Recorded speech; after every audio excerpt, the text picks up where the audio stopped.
Hello everyone, welcome to maths classes. Today we are going to discuss octants in three-dimensional geometry. In 3D there are actually 8 octants. In 2D we have 2 axes, x-axis, y-axis and 4 quadrants, namely 1, 2, 3 and 4. To visualize these 8 octants in 3D, we are going to use this teaching aid.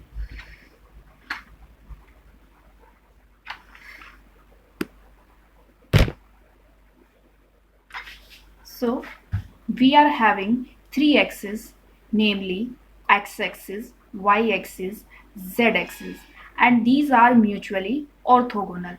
Orthogonal means these are mutually perpendicular. You can see the angle between x and y is 90, y and z is 90, and z and x also 90 degree. This is origin and this is z plus. At the opposite side of origin you will have negative z-axis. This is negative z-axis. In between there is origin. Below origin you are having negative z-axis, and above the origin you are having z positive. This is positive x-axis, and opposite side you are having negative x-axis. This is y-axis and opposite side is negative z-axis, and O is the point of intersection of these 3 axes. See, this is the octant having x positive, y positive, z positive. Just the octant, below this octant at the top you are having x positive, y positive, but z is negative. Z is negative, x is positive, y is positive. Rotate a little bit. This is positive x-axis and this is negative. This is positive x in this octant, y positive, x negative and z positive. This vertical is z positive, x negative, and this was y positive. That's why this is y negative. In this octant we have x negative, y negative and z positive. In this octant we have x positive, y negative and z positive. And you can visualize the bottom octants as well. So how to remember that in what octant what will be the sign of x, y and z? We will be given a point and to tell in what octant this point lies.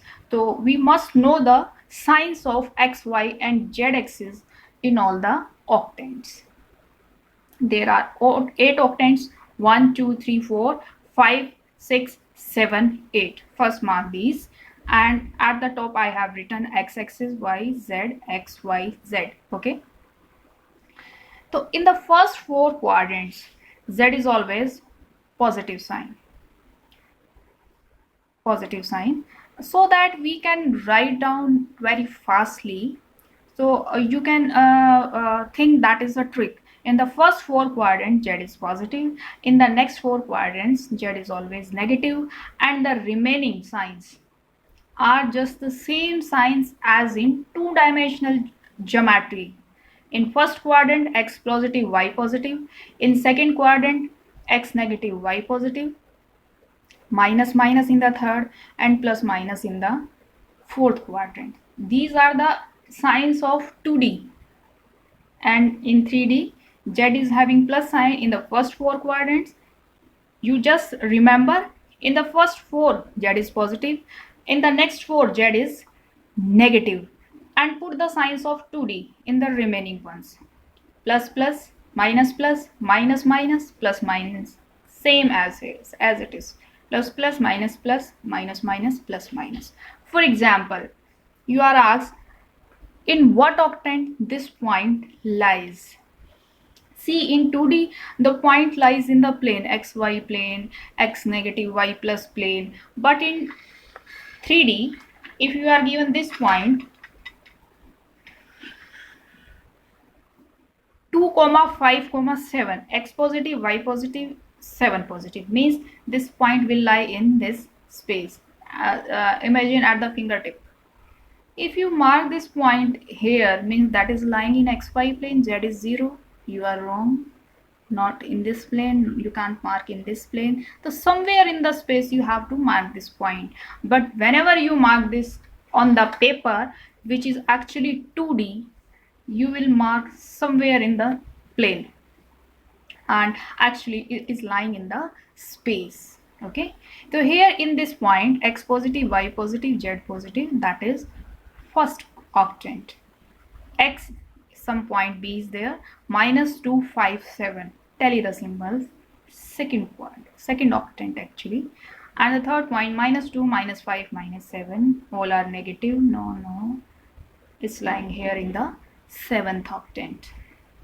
So by this table you can find out the location of any point in the space. D, this is the point.